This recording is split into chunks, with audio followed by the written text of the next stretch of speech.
오늘 그 서울지부 그 조합원 토론회 및 그 송년회 일정 관련해서 간단하게 말씀을 드리면, 첫 번째 순서 아까 말씀드렸던 서울시 버스 관련된 대중교통 관련된 이 현재 문제점과 그러니까 대안에 관련된 부분에 있어서 공공교통 네트워크 센터장님 김성철 동지 센터장님을 모시고 들고 있고요. 이후에 오늘의 이제 핵심인 조합원 토론회 관련돼서도 우리 그 진행은 이거산 사무국장이 진행을 하는데요. 일부 교육 끝나고 조합원 토론회 하고 바로 요 밑에 있는 식당에서 송년회가 진행이 됩니다. 한 분도 빠짐없이 송년회까지 잘 마무리하셔서 오늘 뜻깊은 시간 좀 가졌으면 좋겠다는 말씀 드리도록 하겠습니다. 여러분 잘 들어오셨으니까 이제 첫 번째 순서 진행하도록 하겠습니다. 앞서 말씀드렸듯이 서울시 버스 중고용지 대책 어떻게 볼 것인가. 아시겠지만 과거 박원순 시장이 이 서울시장이 되면서 일정 부분 좀 중고경제 관련된 거에 대한 문제의식들에 대해서는 많이 공통도 갖고 있는 의식이 있었습니다. 이거에 대해서 실제 그 과정 속에서 여러 가지 바뀐 부분은 있지만 오세훈이라는 친구가 다시 서울시장이 되면서 과거로 회귀하는 형태에 대한 개선안들을 많이 얘기를 하고 있습니다. 그럼 과연 지금 현재 대중교통의 문제점을 보고 우리가 속해 있는 버스 사업장에 관련된 부분에 있어서 그럼 대안은 있느냐, 이거에 관련된 내용을 가지고 공공교통 네트워크 김상철 센터장님 모셔서 힘찬 교육 받도록 하겠습니다. 박수로 모시겠습니다.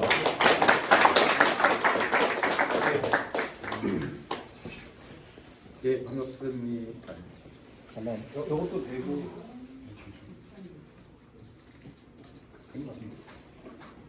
네, 반갑습니다. 아마 어느 정도는 얘기를 들어보신 주제일 겁니다. 왜냐하면 이제 서울시가 중고경제 대책을 발표한 지 이제 한 3개월 정도가 됐고 언론 보도도 꽤 된 편이어서요. 그런데 이 부분에 대해서 뭐 교통 쪽에서 활동하고 있는 전문가 그룹도 그렇지만 일반적으로 크게 논의가 되고 있지는 않아요. 그러니까 왜 그러냐면 이게 이제 이 서울시 대책이라고 하는 게 준공영제 자체에 대해서 다룬 게 아닙니다. 그러니까 결론부터 얘기하면 중고경제 한 20년 동안 했더니 이게 어떻더라라고 하는 결론을 내리기보다는 중고경제는 일단 좋은 거야 라고 전제를 하고 그러면 지금 하고 있는 중고경제는 어떻게 개선하면 좋을까 이렇게 만든 거다 보니까 사실 이 운영체계 자체에 대한 논의를 좀 하게 되면은 이런저런 이야기가 가능할 건데 애당초 이제 그 전제 자체가 조금 그렇게 만들어져 있는 거죠. 네. 그래서 일단 저는 그 서울시 발표된 것에 대해서 좀 하나씩 짚어보겠습니다. 뭐 그 내용을 일단 좀 알아야 되는 부분이 있기 때문에 그걸 한번 짚어보고 그것에 대해서 약간 평가하는 부분에 대한 이야기들을 드린 다음에 자 그러면 이제 어떻게 해야 된다는 거냐. 뭐 서울시의 발표가 그렇게 나쁜 거면 그러니까 영향가가 없는 거면 그럼 우리는 도대체 뭘 해야 되는데 라고 하는 부분과 관련돼서 일단 제가 활동하고 있는 공공교통 네트워크라고 하는 단체에서 고민하고 있는 내용을 말씀을 드리겠습니다. 이걸 이제 미리 말씀드리는 이유가 공공교통 네트워크에서 고민하는 것이 반드시 여기 계시는 이제 버스 현장에서 바라보고 있는 버스 중고경제의 문제 의식하고 완전히 일치하기는 힘들다라고 생각을 합니다. 그러니까 그런 면에서 공공교통 네트워크 차원에서 이 서울시의 대책을 기반으로 해서 이렇게 향후에 가는 것이 좋지 않을까? 라고 하는 고민하는 부분들을 말씀을 드릴 거고요. 전체적으로 시간은 한 40분에서 50분 정도 생각을 하고 있습니다. 그리고 나머지 한 30분 정도는 좀 질의응답을 포함해서 토론을 좀 진행을 했으면 좋겠습니다. 왜 그러냐면 어쨌든 뭐 버스도 그렇지만 저희 그 공공교통 네트워크 차원에서도 내년이 이제 가장 중요한 제도 개선의 시점이라고 생각하고 또 생각보다 좀 빠른 대선이 올 가능성이 크고 특히 이번 대선의 경우에는 사회 대개혁이라고 하는 어쨌든 사회적 압력이 존재하는 상태에서 이 조기 대선이 시행될 가능성이 매우 크기 때문에 아마 각 분야의 사회 대개혁 의제들을 모으는 그런 과정들이 있을 겁니다. 그랬을 때 기존에 우리가 버스 대응하면서 가장 어려웠던 건 일단 큰 게 해결이 돼야 작은 것들이 이렇게 잡히는 게 있었잖아요. 근데 이제 이 사회대개혁이라는 의지 하에서는 큰 거를 얘기할 수 있는 계기가 좀 열릴 것 같습니다. 그러니까 크고 근본적이고 좀 더 원칙적인 것들을 이야기할 수 있는 계기가 열릴 것 같아서 그 부분에 대한 것들을 중심으로 좀 말씀을 드리겠습니다. 우선 서울시가 버스 준공영제 개선과 관련된 그 안을 만들고 이거 발표를 한 게 10월 22일입니다. 근데 사실은 이 용역이 뭐 아시겠지만 이거 원래 나온다 하다가 1년 6개월이 지나서 나온 용역입니다. 근데 이걸 돌이켜서 보면 서울시가 이 용역을 하게 된 이유가 있습니다. 크게 그 가장 직접적인 계기는 요거죠. 2013년에 요금 인상을 했습니다. 그러니까 요금 인상을 할 때 아시겠지만 뭐 민주버스 서울 지부 같은 경우는 계속 그 문제에 대해서 대응을 해왔었는데 요금 인상 전에 준공영제하에서 사업주들이 독점하고 있는 이익과 관련된 부분들에 대해서 좀 개입을 해라. 서울시가 좀 챙겨봐라 라고 하는 요구들이 계속 있었어요. 그리고 실제 요금 인상 분명히 되니까 어떤 것들이 터졌냐면 재정지원금이 투명하게 사용되고 있는 거냐라고 하는 언론 보도가 나왔고요. 특히 이것에 대한 증거로 사업자들이 배당을 하더라. 특히 코로나19 시기에도 사업자들의 배당들이 진행됐다라고 하는 자료들이 나오기 시작을 했죠. 그러면서 실제로 코로나19 때 나타났던 위기가 노동자하고 시민들에게만 부담이 됐던 거 아니냐. 그러니까 결국 버스 민간 사업자들은 이익을 봤던 거 아니냐라고 하는 지적이 있었습니다. 그러니까 이제 이런 비판을 받게 되니까 서울시가 했던 게 그러면 20년을 맞이해서 자기네들이 전면 개선을 하는 그런 연구 영역에 들어가겠다. 이제 이렇게 얘기를 했던 거죠. 그리고 이제 이 다음부터는 뭔 말만 나오면 다 연구 영역에 반영하겠다. 무슨 이야기만 하면 연구 영역에서 검토하겠다. 이런 얘기를 하면서 한 1년 6개월 동안 이제 피해 다니기 시작을 합니다. 그래서 실제 이 정책 용역을 한다는 이유로 2003년부터 올해 상반기까지는 어떠한 정책 협의도 진행되지 않습니다. 이를테면 버스 정책과 관련돼서 뭐 토론회가 있었던 것도 아니고 간담회가 있었던 것도 아니고 뭐 서울시 의회에서 질의나 내지 이런 것들이 있어도요 다 답은 일관돼요. 답은 딱 하나, 연구 용역에 반영해서 검토하겠습니다 라고 하는 답으로 쭉 나옵니다. 그러니까 그 얘기는 뭐냐면 이 결과에 대해서 기대감을 되게 많이 갖게 만들었다는 겁니다. 여기에 뭔가 이것저것 다 실릴 건가 보다 이런 식의 이제 기대감을 갖게 만든 거죠. 그리고 뚜껑을 딱 까봤는데 진짜 별게 없는 겁니다. 사실은 그게 지금 이 서울시의 버스 준공영제 용역의 가장 기본적인 한계인데요. 특히 이 과정에서 작년 하반기에 사모펀드와 관련된 이야기가 터집니다. 그러면서 실제로 현재 버스 준공영제가 사업자의 이런 그 이익을 편취나 내지 이런 것뿐만이 아니고 사모펀드와 같은 투기 자본들이 들어오기 시작하는 거구나. 그리고 이런 것들이 이제 이 시민들이 바라보는 버스 준공영제의 문제점으로 이렇게 각인이 되는 그런 시기가 됩니다. 그리고 이제 이걸 바탕으로 해서 서울시가 한 3가지 정도의 대책을 내놓는데 첫 번째는 사전 확정제라고 하는 제도를 도입한다는 겁니다. 그러니까 지금은 실비도 그렇고 어쨌든 뭐 실비가 됐던 아니면 그 표준 정산 방식의 항목이 됐던 기본적으로 쓴 돈에 대해서 조합이 개별 업체들의 수익금을 다 모으고 비용을 모아서 총액으로 서울시에 요구를 하는 겁니다. 작년에 우리 총 운송 비용이 몇 조 얼마였는데 총 운송 수입이 몇 조 얼마였어. 차액이 한 8천억 나네. 그러니까 보조금을 8천억 주시오 라고 총액으로 그걸 청구를 하면 그 다음 연도 예산에 서울시가 예산을 편성하는 방식입니다. 그러니까 지금 준공영제에서 보조금이 지급되는 방식은 기준이 전년도 거를 기준으로 해서 산정을 해갖고 그 다음 연도에 반영하는 방식인 겁니다. 그러니까 시차가 발생을 하죠. 시차가 발생하는 방식으로 이렇게 정산을 해주는데 그것이 이렇게 사후 정산제라고 부르는 방식입니다. 근데 이제 이게 왜 사후 정산제냐면 표준 운송 원가에 따라서 항목들이 존재하잖아요. 근데 그 항목들에 대한 정산을 뒤에 하기 때문에 그렇습니다. 그래서 이걸 사후 정산제라고 부르는데 서울시가 얘기하는 것은 뭐냐면 이거 뒤에 줄 이유가 전혀 없다.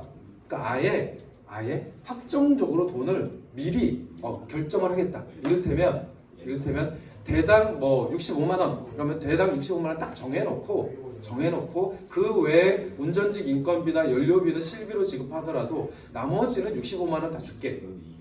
이렇게 그냥 풀어주는 거죠. 그러면 사업자 입장에서는 어떤 요인이 생길까요? 나머지 항목에서 남길 수 있는 부분을 최대한 남기는 게 이익이 되는 겁니다. 왜냐하면 그 전에는 표준운송 원가의 항목에서 하나가 줄면 다른 거 하나가 그 정산이 될 때 돈이 이렇게 그 감소가 됐거든요. 이를테면 대표적인 게 이런 거거든요. 보험료 이런 거. 그러니까 그 보험료나 내지 이런 것들을 서울시가 딱 봐서 야 보험료 인하됐잖아. 그럼 그만큼 빼고 줄게. 해갖고 저 뭐 총액을 요구하면 거기서 막 몇백억을 빼서 주는 거는 이런 식으로 이렇게 정산이 됐었거든요. 근데 이거 안 하겠다는 거예요. 그냥 미리 다 줄게. 완전히 확정해서 줄게. 그러니 너네들이 그걸 가지고 이익을 더 많이 보고 손해를 보더라도 감수해. 이런 방식의 이제 이 그 정산 방식을 바꾸겠다는 거죠. 그러면 이게 얼뜻 보면 아니 뭐 지금이랑 크게 바뀐 것 같지 않은데? 라고 얘기를 하지만 어떤 게 걸리냐면요. 아마 여러분들 경험하시겠지만 뭐 이를테면 식대나 내지 이런 부분과 관련돼 갖고 우리가 문제 제기를 하잖아요. 그럼 서울시가 민간 사업자들은 어떻게 압력을 주나요? 정상금을 주지 않고 이걸 개선하기 전까지는 보조금 지급을 미루면서 민간 사업자들 압력을 해왔습니다. 근데 미리 돈을 확정해버리면 서울시가 민간 사업자를 통제할 수 있는 수단이 사라지는 겁니다. 그러니까 돈을 미리 받기로 결정이 났는데 민간 사업자 입장에서 서울시 말 들을 이유가 뭐가 있어요? 그렇죠? 그러니까 이런 문제가 생기는 거죠. 근데 이 부분을 서울시는 뭐라고 설명을 하냐면 정산 업무의 간소화로 인력을 11명에서 4명으로 줄일 수 있다. 이런 식으로 홍보를 합니다. 그러니까 담당 공무원이 11명일 때에도 중공영제 관리가 잘 안 됐는데 4명이면은요 그냥 놔두겠다는 겁니다. 그러니까 현재 중공영제 하에서의 민간 사업자들 그냥 내두겠다 라고 하는 취지로 볼 수 있는 겁니다. 그래서 이걸 정리를 하면 일단 수익금 공동관리제 자체가 조합들이 통제하는 수단이거든요. 그러니까 수공협이라고 불리는 기구가 민간에 있는 게 서울시에 있는 게 아니에요. 조합 내에 있잖아요. 그러니까 이건 조합 내 기구거든요.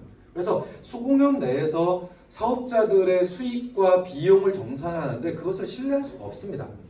그래서 서울시가 거기에 뭐 인력을 파견하겠다, 감사를 파견하겠다 이러고 있는데 아시잖아요. 서울시 퇴직 공무원이 거기 다 들어가 있습니다.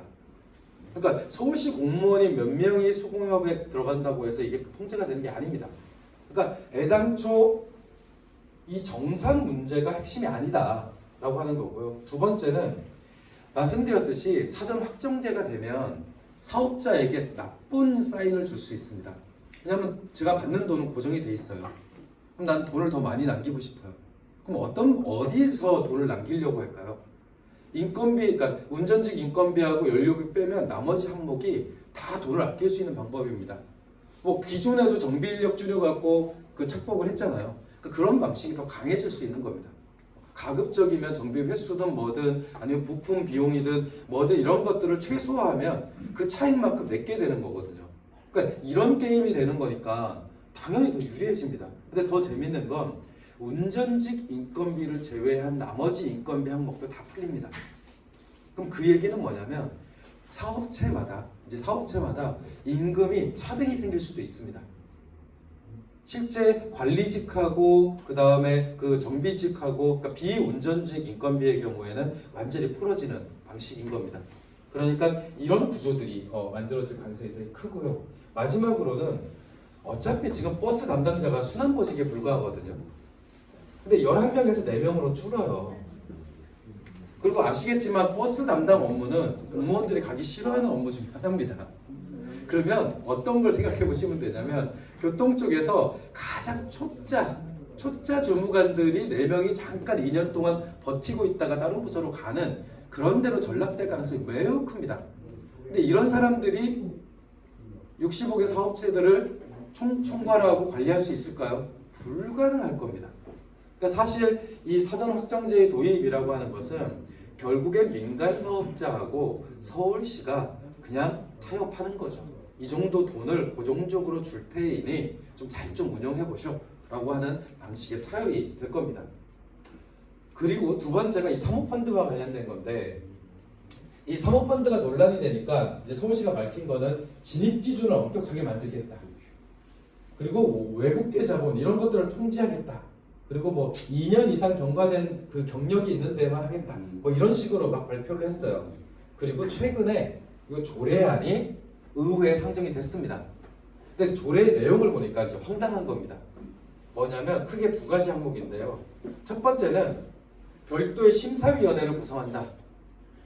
별도의 심사위원회를 구성해서 진입 규제를 하겠다라고 얘기를 합니다. 근데 여러분들 이 위원회 믿으세요? 저는 행정에서 무슨 위원회 만들어서 통제한다는 것을 제대로 한 적을 본 적이 없습니다. 그럼 여기에 누가 들어가겠어요? 사모펀드를 심사하는데 또 뭐 금융권 전문가들 들어가고 무슨 사모펀드 전문가들 들어가고 변호사 들어가고 회계사 들어가겠죠. 그럼 그런 사람들이 어떤 기준으로 이 진입 기준을 보겠습니까? 사모펀드의 건전성 뭐 이런 것들을 따질 겁니다. 근데 이 건전하다는 기준 자체가 되게 넌센스가 사모펀드는요 남의 돈을 가지고 사업을 하는 자본입니다. 그러니까 자기 자본이 아니고요. 사모펀드 자체가 사사롭게 돈을 모집해서 만드는 펀드를 우리가 사모펀드라고 부르는 겁니다. 그러면 남의 돈을 가져다가 쓰는 펀드가 불건전하겠습니까? 이상한 기업의 운영 방식을 갖고 있겠습니까? 아니요. 오히려 남의 돈을 가지려면 더 건전해야 됩니다. 그 말인즉슨 사모펀드가 재정적으로 불건전할 리가 없다는 겁니다. 그렇잖아요. 남의 돈을 땡겨다 쓰는 자본이 불건전할 리가 없습니다. 그러니까 여기서 얘기되는 것처럼 경영 및 재무 건전성에 대한 사전 심사를 받아야 된다라고 얘기를 하는데 아니 한국에 있는 사모펀드 중에서 재무 건전성이 나쁜 사모펀드가 없다니까요. 아니 재무 건전성이 나쁜 사모펀드에 누가 돈을 빌려주겠냐고요. 그러니까 애당초 성립이 가능하지 않습니다. 그러니까 지금 조례에서 나온 내용은 뭐냐면 사모펀드를 통제할 수가 없습니다. 근데 더 심각한 게 뭐냐면요. 이겁니다. 사모펀드 하니까 마치 다른 민간 사업자들은 되게 선량하게 보이잖아요.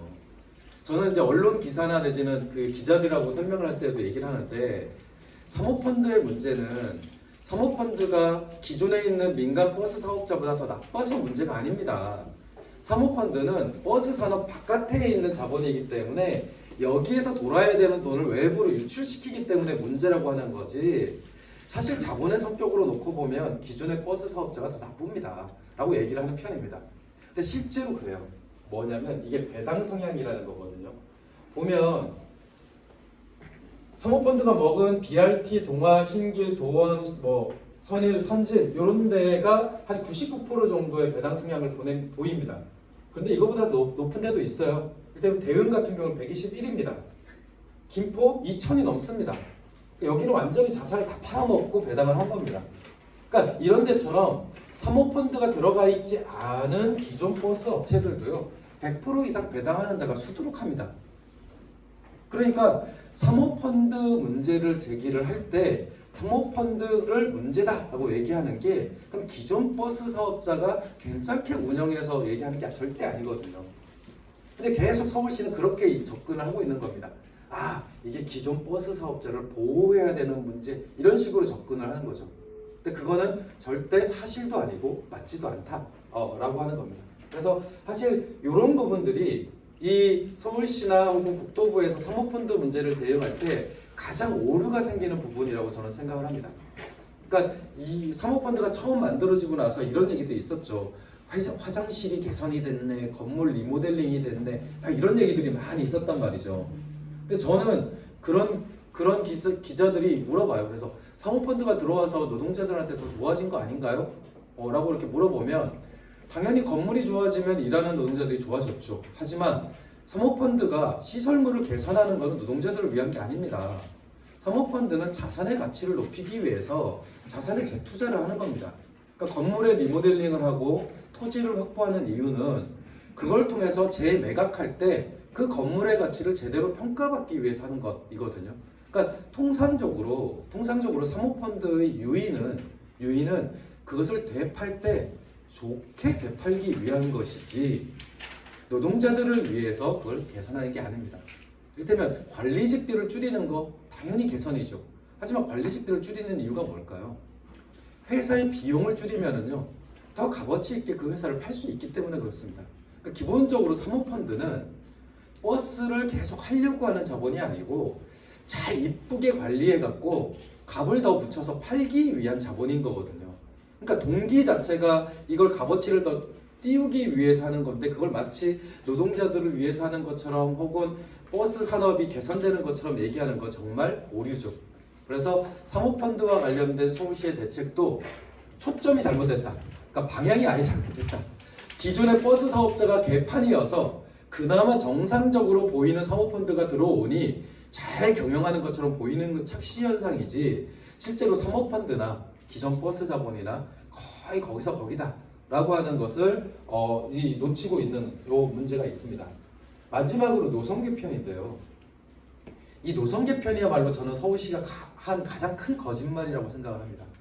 왜냐하면 중공영제가 되고 나서 그 노선 개편이 성공한 사례가 없습니다. 우리나라뿐만이 아니 서울뿐만이 아니고요. 전국 어디를 보더라도 중공영제 이후에 버스 개편이 성공한 지역은 단 한 군데도 존재하지 않습니다. 최근에 뭐 청주 뭐 이런 데가 있긴 했는데 청주 같은 경우도요. 전면적 노선 개편이라고 부르기 힘들어요. 그러면 중공영제 이후의 노선 개편은 다 뭐냐면 노선을 줄이는 겁니다. 그러니까 노선 수를 줄이거나 뭐 이런 게 아니고요. 대부분 노선의 길이를 줄이는 방식의 감축이 대부분 노선 개편의 내용입니다. 근데 문제는 서울시가 노선 개편을 얘기를 하면서 소위 뭐 대중교통 뭐 이렇게 해서 대세권 이런 걸 만들겠다 뭐 이런 얘기를 했거든요. 근데 이 지도가 뭐냐면요. 여기 진한 게 버스 정류장이 촘촘히 있는 지역이고 여기 회색이 버스 정류장이 별로 없는 데입니다. 그러면 여기에 버스 서비스를 개선하기 위해서는 어떤 방법이 필요할까요? 두 가지 방법이 있습니다. 하나는 진한 곳에서 빼서 회색으로 넣어주면 톤이 맞춰집니다. 그럼 마치 지역의 격차가 없는 것처럼 보이게 만들 수 있죠. 그렇죠? 왜냐하면 여기 까만색을 약간 빼버리면 되니까. 아마도 서울시가 생각하는 노선 개편은 그 정도일 겁니다. 그런데 사실 우리가 저희 단체에서 생각하는 노선 개편의 핵심은요. 다른 지역도 까맣게 만드는 겁니다. 그게 핵심이죠. 더 서비스를 좋게 만드는 방식의 노선 개편이 돼야 되는 거죠. 그러려면은 더 많은 노선과 더 많은 서비스가 필요한 겁니다. 그러니까 더 많은 투자가 전제되어야 하는 거죠. 그런데 지금 서울시가 생각하고 있는 노선 개편이 과연 더 많은 투자와 더 많은 노선을 의미하는 것이냐? 그렇게 보진 않습니다. 그러니까 다른 지역의 사례에서 보듯이 서울시가 생각하는 노선 개편은 아마도 기존의 버스 총량을 유지하는 상태에서 그것을 넣었다 뺐다 할 가능성이 매우 큽니다. 그러니까 지금 나타나는 현상 중에서 가장 대표적인 게 요 시 계획을 오가는 노선들을 다 이 시 내 노선으로 돌리는 것들을 하고 있잖아요. 그러니까 이제 그런 식으로 조정될 가능성이 매우 크다라고 하는 겁니다. 그래서 이걸 과연 서비스 개선이라고 볼 수 있겠는가라고 하는 문제가 남습니다. 그리고 당연히 공공성이라고 하는 관점에서 봤을 때는 더 많은 투자가 이루어지는 노선 개편이어야 한다라고 하는 이 방향과도 다를 것이다라고 보여지는 것이죠. 그래서 그럼 대안이 뭐냐? 저는 개인적으로 이제야말로 이제 운영 체계와 관련된 이야기들을 할 때가 됐다고 생각을 합니다. 근데 우리가 운영 체계 얘기하면 이미 여러분들 다 익숙하시게 아시겠지만 공영제 얘기하는 거 맞습니다.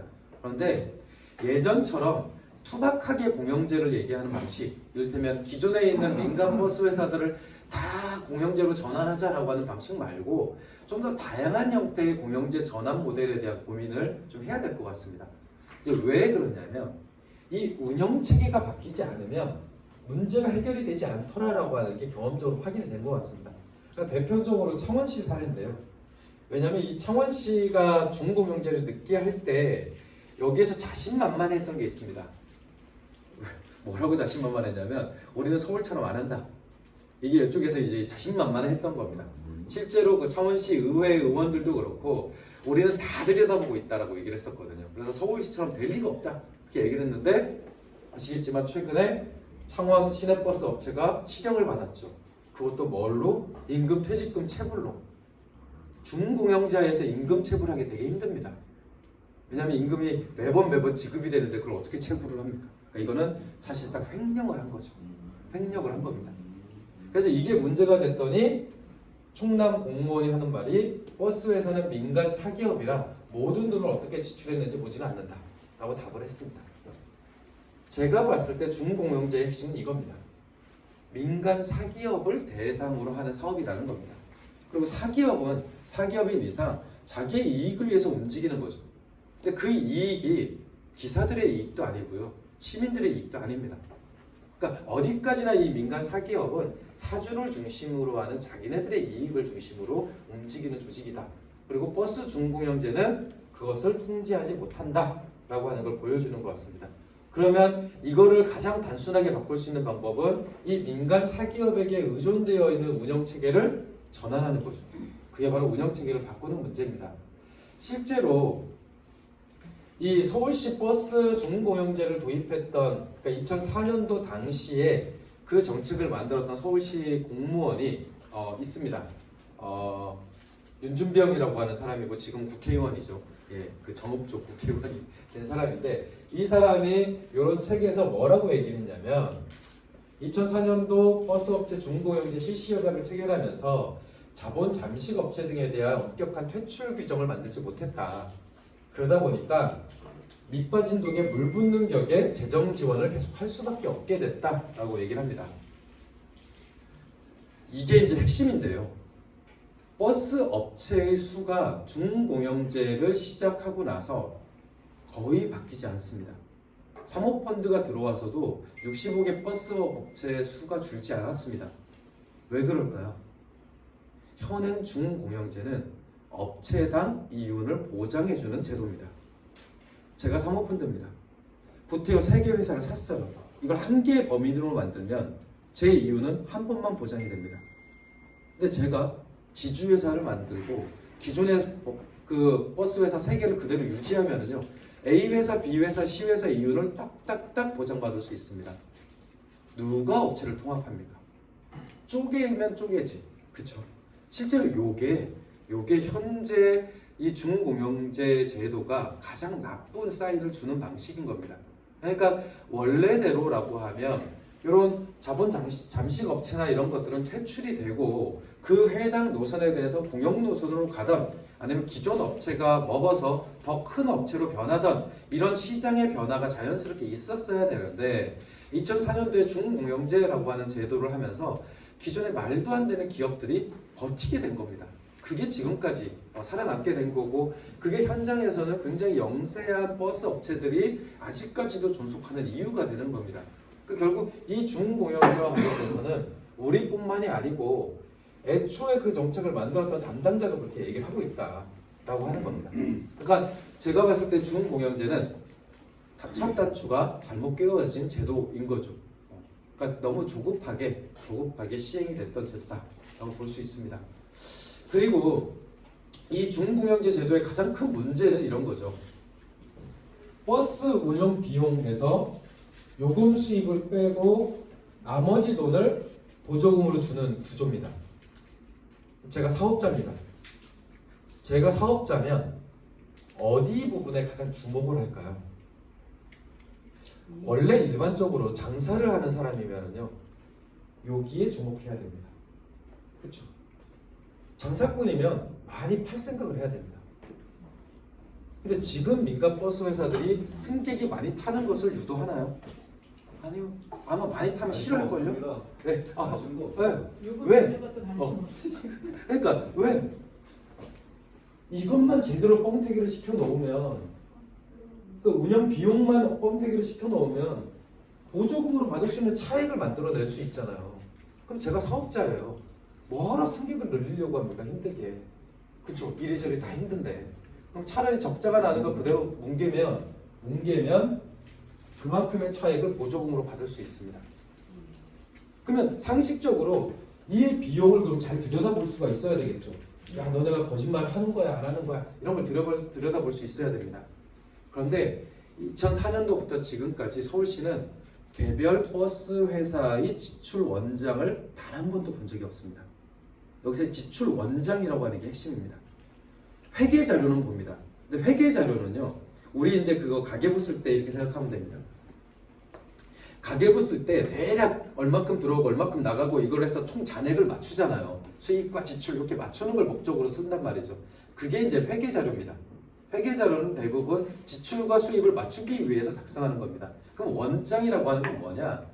소소하게 주머니에서 나가는 것들의 영수증이나 이런 것들입니다. 카드, 내역서, 통장, 사본 이런 것들을 얘기합니다. 왜냐하면 그게 실질적으로 돈이 나가는 거니까요.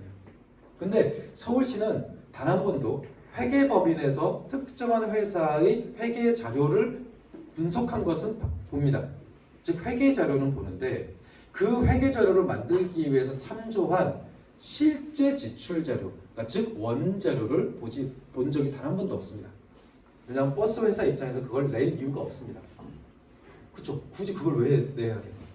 그러니까 그걸 안 내버리면 안 내도 이게 작동이 되는 구조인 겁니다. 그러니까 실제 지금 이 버스 준공영제의 가장 큰 미스테리는 뭐냐면 이게 얼마큼 들어가는지 아무도 모릅니다. 아무도 몰라요. 그래서 그걸 간접적으로 알 수 있는 방법이 뭐냐? 그래서 공영제를 운영하는 데에 사례를 보는 겁니다. 그러니까 공영제에서 실제로 버스를 운영하는 그 비용들을 우리가 그러면 이제 그거는 이제 공영제니까 다 볼 수 있잖아요. 그러니까 대당 운영 단가가 몇십만 원씩 차이가 나는 겁니다. 공영제로 운영하는 대당 운영 원가하고 중공영제에서 표준운송 원가에 의해서 보장해주는 한 대당 운송 원가가 차이가 나기 시작을 하는 겁니다. 근데 이거를 그럼 검증을 해야 되는데 검증을 못하죠. 사실 이게 운영 체계에서 발생되는 문제다라고 하는 것이 저희들의 관점입니다. 그러니까 이거는 사업자가 특별히 나빠서 뭐 버스 사업자들이 다른 산업에 있는 사업자보다 훨씬 나빠서 이게 아니고 구조 자체가 사업자로 하여금 그렇게 행동하도록 만들고 있어. 나쁜 사람이 되도록 만드는 제도야. 승객은 늘지 않고 비용만 유지돼도 이익이 보장되는 제도로 운영을 하고 있으니 어떤 사업자가 힘들게 승객 개발을 하기 위해서 노력을 하겠어. 이렇게 생각을 하고 있습니다. 그래서 이런 것들을 개선하기 위해서라도 저 운영 체계를 바꿔야 돼 라고 하는 거고요. 그리고 요거는 버스 준공영제가 장기화되면서 나타나는 건데 저희는 그러니까 이제 이걸 이제 시의원들하고 만나거나 혹은 공무원들 혹은 무슨 대학 교수들하고 토론을 하게 되면 맨날 이렇게 중공영제가 좋고 그거 덕분에 뭐 소비자 그 이용자 만족도가 높아졌고 서비스가 개선됐고 하도 그런 얘기를 하길래 제가 만든 자료입니다. 그러니까 이 자료는 뭐냐면 이렇게 숫자로 나와 있지만 그냥 물어볼게요. 현행 버스 중공영제는 차량을 많이 갖고 있는 게 이익일까요? 아니면 더 많은 거리를 운행하는 게 이익일까요? 그러니까 제가 사업자입니다. 차량 많이 갖고 있는 게. 그러니까 차량 대수를 많이 유지하는 게 이익일까요? 아니면 갖고 있는 차량을 갖고 많이 운행하는 게 더 이익일까요? 뭐 어떻게 생각하세요? 많이 운행 2번. 그게 1번이.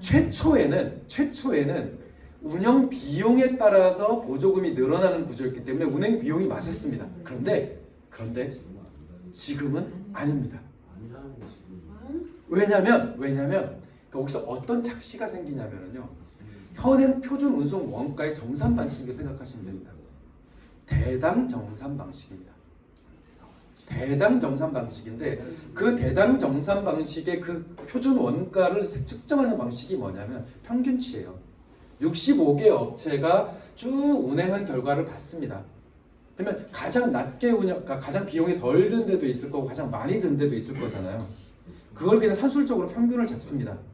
그런데 만약에 어떤 회사는 운전기사분들이 되게 베테랑이어서 연료도 적게 쓰면서 운전을 하시는 분들도 계실 거잖아요. 효율적으로 쫙 하시는. 어디는 더 기름을 더 많이 쓸 수도 있을 겁니다. 어디는 뭐 부품값이 더 많이 들어가는 데도 있고 어디도 없을 겁니다. 이런 것들이 다 퉁쳐져서 평균치로 가기 때문에 이게 시간이 흘러가면 흘러갈수록 차량 보유 대수가 더 중요해지는 게임이 됩니다. 그러면 사업자 입장에서는 가급적 노선 길이를 줄이면서 대수를 유지하는 게 이 시스템 안에서는 가장 유리한 게임이 됩니다. 근데 이게 사실은 우리의 이익하고도 맞습니다. 여기서의 우리라고 하는 거는 실제로 운전을 하시는 여러분들을 의미합니다. 그렇죠? 그러니까 실제로 노동 시간을 단축시키거나 혹은 운행 시간을 단축시킨다라고 하는 것은 운행 거리를 줄인다는 의미인 거고, 이 운행 거리를 줄이는 방식으로 이 노선 체계가 개편이 되면 사실은 사업자도 궁극적으로 이익이라는 겁니다. 그러니까 여기서 이제 딜레마가 생기는 거죠. 이게 버스의 공공성 투쟁이라고 했을 때 앞서서 제가 말씀드린 것처럼 어떻게 하면 버스를 더 효과적으로 시민들의 발휘되도록 충분하게 공급을 할 것인가라고 하는 문제하고 현행 정산 방식에서 나타나는 이 특징하고는 어긋납니다. 그러니까 사실 우리는 또 버스에 더 많은 기사들이 필요한 거고 더 많은 노선이 필요한 거고 더 많은 차량이 필요한 건데 사실은 이 주장을 하기가 되게 애매한 상황이 된 거죠. 왜? 버스 사업자들이 그걸로 돈을 너무 많이 챙겨가니까. 그러니까 우리 거기에 대해서 불신을 갖고 있습니다. 버스 사업자의 차량을 늘려주는 것에 대해서 우린 기본적으로 불신을 갖고 있습니다. 쟤네들 또 뭐 해먹으려고 저런다. 그러니까 요게 전제가 돼버리니까 결국 제한된 차량을 가지고 가장 많은 이익을 보려면 그 차량이 운행하는 노선의 길이를 가급적 단축시키는 방식으로 조정을 하면 소위 노동시간 문제도 해결할 수 있고 버스 사업자의 불만도 줄이면서 서울시의 재정지원금도 줄일 수 있는 효과가 생깁니다. 되게 기묘한 구조가 생긴 거죠. 그래서 실제로 중공영제 한 지역에서 노선 개편의 결과들 제주는 아직 통과가 안 됐지만 청주 같은 사례, 청주가 그쵸 가장 최근에 노선 개편을 한 데가 보면 거기 대부분 노선 감축이고요. 감축된 노선에 뭘 붙여주는 거냐면 수요응답형 교통수단을 붙여주는 겁니다. 콜택시 같은 걸 붙여주는 방식으로 이렇게 대체를 합니다. 근데 그것을 다 만족해요. 특히 청주 같은 경우는 우리 자주기업도 있단 말이죠. 예. 그러니까 우진교통도 있습니다. 근데 우진교통이 거기에 대해서 반론을 피지 않습니다. 왜? 안 그래도 운행거리가 너무 길었거든요. 그래서 우진교통을 오줌권 갖고 싸웠던 사업장이란 말이죠. 제발 오줌 살 수 있는 시간을 나오라고 싸웠던 거죠. 그러니까 현재 노동 조건이 워낙 안 좋기 때문에 노선을 감축한다는 것에 대해서 현장에 있는 노동자들의 동의율도 굉장히 높습니다. 그럼 이 피해가 다 어디로 가냐면 시민들한테 가는 거죠. 그럼 시민들의 경우에는 갑자기 다니던 버스가 덜 다니거나 안 다니면 자가용으로 이동할 수밖에 없습니다. 그러면 수요가 줄죠. 수요가 줄으면 보조금이 늘어납니다. 이제 이런 악순환 구조가 현재 지금 버스에 놓여져 있는 구조인 겁니다. 그래서 단순히 시간이 지나고 경제가 좋아지면 당연히 버스 안 타고 자가용 타지가 아니고요. 우리나라의 경우에는 버스 서비스가 더 나빠지고 있기 때문에 이용자들이 줄어들고 있는 거라고 볼 수 있습니다. 실제로 다른 나라들 같은 경우는 대중교통 분담률이 점점 올라가고 있어요. 근데 생각해 보세요. 자가용 타는 것보다 대중교통 타는 게 경제적으로 부담이 덜한데 만약에 우리 집 앞에 지하철역이 있고 제가 집에 차가 있다고 하면 전 판단하겠죠. 다소히 힘들더라도 지하철을 탈 것인가 아니면 편리하게 자가용을 탈 것인가. 그런데 경제 상황이 안 좋아요. 그러면 당연히 지하철을 선택하죠. 사람들은 그냥 그렇게 생각을 하는 거거든요. 그러면 지금 버스 시스템이라고 하는 게 자가용이 있든 없든 간에 매력적이지 않은 겁니다. 그러니까 돈이 더 많이 드는 자가용을 타고 다니는 거죠. 그리고 그 구조를 현재 사업 구조가 현재 운영 체계가 인정을 해주고 있는 겁니다. 당연히 그게 더 이익이야 이렇게 보는 거죠. 그래서 이제 남는 게 운영 체계를 바꾸는 문제입니다. 사실 여기서부터가 이제 약간 토론하고 논쟁할 거리이긴 한데 기본적으로 운영 체계를 바꾼다라고 하는 것의 전제는 뭐냐면 자산을 매입하는 겁니다. 그러니까 원래 이 부분을 우리가 기존의 공영제 운동에서는 야 노선이 어떻게 사유재산이야?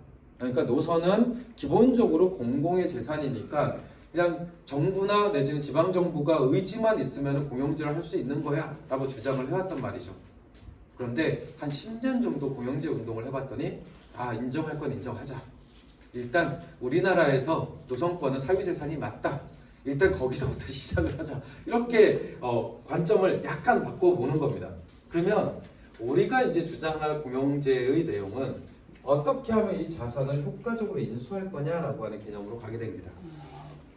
근데 서울시 같은 경우는 이미 이 정도의 토대가 좀 있어요. 왜냐하면 지금 회사마다 개별 차고지가 아니고 대부분 이제 공영 차고지로 전환되고 있는 거니까 이미 차고지라고 하는 중요한 자산은 이미 공공이 많이 갖고 있는 상태입니다. 그러면 거기에서 지금 공공이 더 필요한 자산은 두 가지가 남습니다. 하나가 차량, 하나가 노선입니다. 그리고 거기서 가장 핵심은 노선입니다. 그래서 노선을 어떻게 공유화할 것이냐에 따라서 운영체계의 개편이 달라질 것이다 라고 보는 것이 이제 핵심인 거죠. 그래서 요거를 이제 구분을 해보면 대략 이렇습니다. 이게 이제 완전히 민간이 소유하고 있는 형태가 민영제, 그 다음에 모든 걸 다 공공이 하면 공영제, 요 사이에 한 3가지 정도가 있을 것 같은데요. 지금 수익금 공동관리 모델은 뭐냐면 노선공과 차량과 고용을 다 민간이 하는 겁니다. 그렇죠? 지금 시스템인 겁니다. 그럼 이제 보조금만 주는 거죠. 그러면 요게 이제 일종의 하나의 유형이라면 그 다음 유형은 뭐냐면 노선권, 차량, 고용 중에서 노선권을 공공이 가져가는 겁니다. 그러면 민간은 차량과 고용만 유지하면서 공공이 소유하고 있는 노선을 가지고 일정 기간 동안 장사를 하고 거기에 대한 협약을 맺는 방식으로 영업을 하는 거죠. 지금 요게 목포시에서 지금 하고 있는 겁니다. 목포시에서 아마 내년부터 시행하게 될 공공노선 입찰제 방식이 이제 이런 방식이 될 겁니다. 그리고 보통 외국에서 하는 경우가 요 위탁 관리와 관련된 부분입니다. 요 위탁 관리에서의 핵심은 차량까지 공공이 소유를 하고 대신에 고용만 민간이 책임지는 방식입니다. 이렇게 되면은 민간 회사들이 기존 사업자가 고용했던 사람들을 지속적으로 고용 승계를 하면서 실제로 다른 사업, 예를 광고 사업이나 이런 것들을 통해서 수익을 보는 이런 방식의 위탁 관리형 버스 사업도 존재합니다. 요게 이제 영국 런던이나 이런 데서 하는 방식입니다. 그러니까 영국 런던이나 이런 데에서는 노선은 기본적으로 공공 소유입니다. 대신에 이제 운영을 민간에게 줘서 그 민간 간에 이제 경쟁을 시키는 거죠. 근데 그 경쟁도 그 속도나 이런 것이 아니고요. 그 광고 수익에 대한 것 혹은 버스를 매개로 하는 어떤 그 관광 상품과 관련된 것 이런 것들에 대한 내용입니다. 그러면 우리가 이제 생각해 볼 수 있죠. 자, 공영제를 한번 해봅시다. 그런데 이 공영제에서 가장 키가 뭘까? 가장 키는 노선이다. 그러면 노선을 선택적으로 우리가 공영화할 수 있는 방법들 혹은 그 대상들을 한번 짚어보자 라고 하는 것이 좀 바뀐 상황에서의 접근법일 것 같고요. 그러면 앞서서 제가 이 지도를 통해서 어차피 서울시는 2026년에 노선 개편을 하겠다라고 이미 발표는 해놨습니다. 안 될 겁니다. 왜 2026년은 지방선거가 있는 해거든요. 오세훈이 그거 하고 가겠습니까? 분명히 먹힐 겁니다. 근데 어쨌든 서울시는 2026년에 노선 개편을 하겠다고 했어요. 근데 우리가 생각하는 방향하고 서울시가 생각하는 방향이 다르죠. 서울시는 감축일 거고 노선의 재조정이다 하더라도 이 까만 것을 틀어뜨리는 방식의 재조정일 거고 아마 우리는 더 늘려라라고 하는 방식의 싸움을 할 수밖에 없을 겁니다. 그러면 거기서 늘리는 부분과 관련돼서 어떻게 공급할 것이냐 라고 할 때 바로 요거를 쓸 수 있다고 저는 생각합니다. 공공에서 노선을 만들어라. 서울교통공사에서 신설 노선을 만들고 거기서 직접 고용을 해라 라고 하는 방식으로 소위 공영 노선들을 붙이는 방식의 주장들을 할 수 있을 것 같습니다. 왜 그러냐면 비용의 차이가 얼마 안 납니다. 중공영제하에서의 고용 노동자들의 인건비하고요 서울교통공사 노동자들의 인건비가 그렇게 크게 차이가 안 납니다. 그러니까 실제로 인수 비용 혹은 공영제 운영 비용에 있어서 소위 비용 격차라고 하는 게 되게 많이 줄었어요. 차고지가 이미 공영 차고지가 있죠. 그러니까 실제로 차량만 구입하면 되는데 어차피 차량 구입비의 절반은 서울시가 이미 주고 있죠.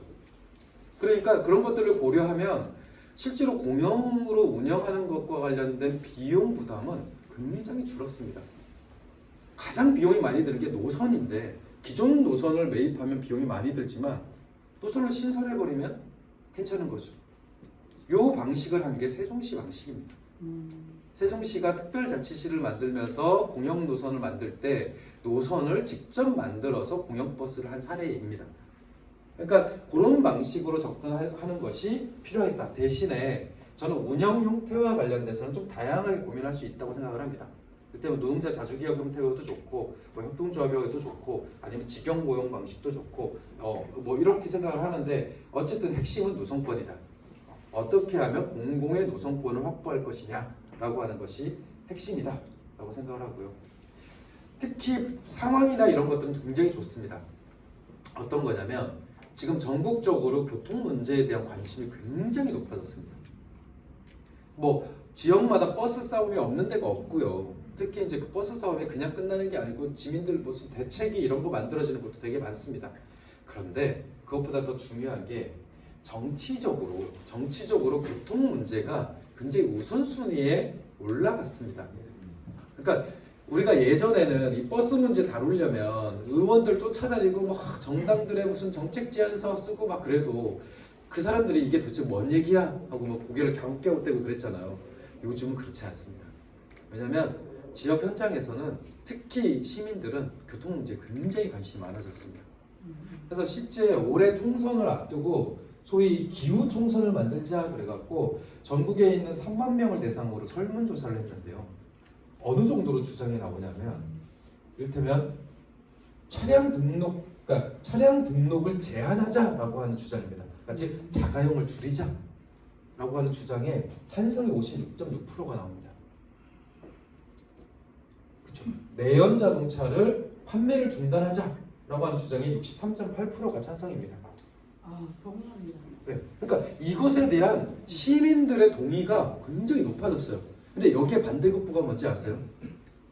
버스 좀 개선해라. 예.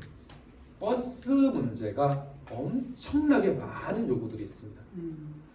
그러니까 지역에서 공영제를 하는 게요, 단체장이 그냥 생각이 좋아서 하는 게 아닙니다. 지역에 압력이 있어서 그러는 거예요. 압력이 있어서.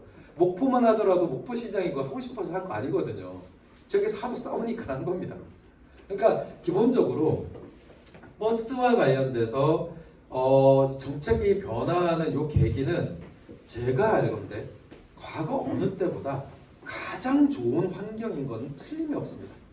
그러니까 지금 바꿀 수 있으면 가장 크게 바꿀 수 있는 계기가 왔다라고 저는 생각을 합니다. 그거는 시민들의 관심도 높아졌고 정치 환경이나 이제 이런 것들도 그렇습니다. 그리고 저는 이제 공공교통 네트워크라고 하는 단체에서 활동을 하잖아요. 제가 작년하고 올해 전국의 버스 문제만 가지고 뭐 간담회가 됐던 토론회가 됐던 참여했던 것이 100번이 넘습니다. 수요가 엄청나다는 겁니다. 일단은 궁금하니까 한번 들어보자라고 하는 내용들 되게 많고요. 서울 지역에서도 마을버스 공영제 운동을 하는 지역이 3군데가 있습니다. 수원 같은 경우도 내후년 지방선거를 목표로 해서 수원 시내버스 공영제 운동을 하는 모임이 만들어졌습니다. 그러니까 이런 것처럼 각 지역마다 총선 혹은 지선 혹은 대선을 계기로 해서 버스 문제를 풀겠다라고 하는 움직임들이 굉장히 많습니다. 근데 안타까운 게 뭐냐면 그런 지역의 현장을 가잖아요. 그럼 반드시 거기에 한두 명의 버스 노동자들이 계십니다. 당연히 민주버스고요. 근데 재밌는 건 민주버스가 조직적으로 결합하는 게 아니고 다 혼자서 오셔요. 혼자서. 어디를 가도 그래 이거 진짜 맞아요. 여수를 가도 그렇고 어디를 가도 꼭 버스 노동자 한두 분이 계시거든요. 근데 혼자서 오세요. 혼자서. 그러니까 이게 뭔가 조직적으로 결합을 해갖고 그런 지역에서 그런 운동들을 결합하고 이런 게 아니고요. 그냥 지역에 혼자 그냥 오셔서 버스 현황이 이렇고 상황이 이렇고 이런 것들을 설명을 해주십니다. 그러니까 저는 그 부분이 너무 이제 아까운 거죠. 왜냐하면 그렇게 사람들을 만나고 이렇게 조직할 수 있는 계기가 많지가 않은데 그런 것들이 계속 이제 놓쳐지고 있는 거여서 그래서 이런 환경이 굉장히 좋다라고 하는 거고요. 그래서 지금 전국적으로 보면 대략 이런 현황이 있습니다. 버스를 좀 의제화하는데 방법이 몇 가지가 있는데요. 포항 같은 경우는 감사원에 감사 청구를 한 방식입니다. 여기는 노동조합이 주도적으로 감사 청구를 했는데 어떻게 여기는 왜 그렇게 했냐면요. 그 당일 배차가 너무 많았어요. 그러니까 이게 한 50% 이상이 다 당일 배차를 하는 겁니다. 그러면 거기는 그 내부적으로 고용 구조가 소위 내 차가 있는 그러니까 내 노선이 있는 기사들이 있고 그 말고 그날 배차가 되는 소위 약간 비정규직은 아닌데 그러니까 임금이나 이런 건 거의 같은데 내 차가 없는 사람들이 한 50% 정도가 있습니다. 그러니까 그러니까 같은 사업장에 그분들이 섞여 있으면 그게 계급이 되죠. 그래서 그걸로 사업장을 통제하는 방식인 겁니다. 장관님 네. 죄송한데 서울시도 그렇게 하고 있습니다. 아, 그래요? 네. 나 당일 배치를 한다고요? 이사입니다. 네. 근데 그거를 밝혀내는 방식이 되게 재밌었는데 그걸 어떻게 하냐면 한 3개월에서 4개월 정도를 조합원들이 그렇게 맨날 게시판에 이렇게 공지를 하잖아요. 그 몰래 계속 사진을 찍는 겁니다.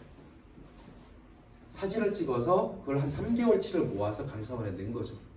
근데 감사원에서 그걸 보고 현지 감사를 왔을 때 재밌는 게요. 포항시하고 해당 사업자가 얘기를 해갖고 모든 숫자를 다 맞춰놨습니다. 모든 숫자를 다 맞춰놨어요. 근데 뭐에 걸렸냐? 노동자를 찍어놓은 그 사진 때문에 걸린 겁니다. 근데 이게 거의 유일한 증거였다고 해요. 왜냐면 모든 서류가 거의 완벽하게 다 갖춰져 있었다고 합니다. 날짜까지 다, 직인도 다. 왜냐면 그걸 관리 감독해야 되는 포항시하고 해당 그 업체하고 담합만 하면 서류 조작이 어렵겠습니까? 그게 만들어 놓은 거예요. 근데 그거를 밝혀낸 게 이거였던 거죠. 한 몇 개월 동안 준비한 이거였던 겁니다. 그래서 그걸 보고 이제 뭐 경주나 이제 이런 데서도 그걸 한번 해본다 뭐 이렇게 지금 얘기들이 나오고 있습니다. 근데 이 포항시 사례는 기본적으로는 노동조합이 그 문제를 해결하기 위한 전략을 세운 것이라고 볼 수 있고요. 근데 여기가 민족버스가 아니에요. 잔오련인데도 이게 워낙 지역의 독점 기업입니다. 뭐죠? 코리아 뭐죠 어쩌고 거기. 네. 그래서 여기는 포항시장까지 걸려들게 만들었습니다. 네. 그리고 여기 진주시 같은 경우는 중공영제 조례를 만드는 운동을 했고 여기는 이제 노동조합이 주도를 했던 사례입니다.